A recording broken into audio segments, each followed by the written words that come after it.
நான் தான் உங்க பொண்ணு, நான் தான் உங்க பொண்ணு அப்படின்னு சொல்லிட்டு. ஆனா அவங்களுக்கு தெரியவே இல்ல.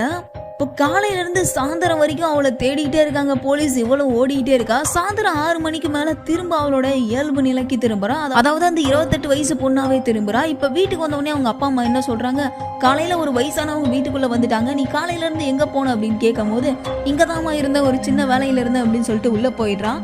ஏன் அப்படின்னா அவளுக்கு மட்டும்தான் தெரியும் அவ தான் அந்த வயசான பாட்டி அப்படின்னு. மறுநாள் அவங்க அப்பா அம்மா எழுந்துக்கிறதுக்கு முன்னாடி இவ வீட்ல இருந்து கிளம்பி வெளியில போனா வயசான பாட்டி தோற்றத்துல இருக்கா. அந்த இடத்துல ஒரு பாட்டிக்கு வேலை கிடைக்குது அப்படின்னு சொல்லி போட்டிருக்காங்க. இவ போயிட்டு அந்த வேலைக்கு ட்ரை பண்ணும்போது இந்த வேலை அவளுக்கு கிடைச்சிருது. ரொம்ப ஹாப்பியாவே இருக்கு. ஆனா என்ன அப்படின்னு பாத்தீங்கன்னா 28 வயசு இல்ல, வயசான 68 வயசுல இருக்கா. காலையில நல்லா வயசான தோட்டத்துல கிளம்பி போய் நல்லா சம்பாரிச்சுட்டு நைட்டு வீட்டுக்கு வரும்போது 28 வயசு பொண்ணா வீட்டுக்கு வந்து வீட்டுல இருக்க எல்லாருக்கூடயும் ஹாப்பியா இருக்கிறது இதே ஒரு ரொட்டைனாவும் பண்ணிட்டு இருக்கா. அவளுடைய லைஃப சந்தோஷமாவும் ஹாப்பியாவும் வாழ்ந்துட்டு தான் இருக்கா.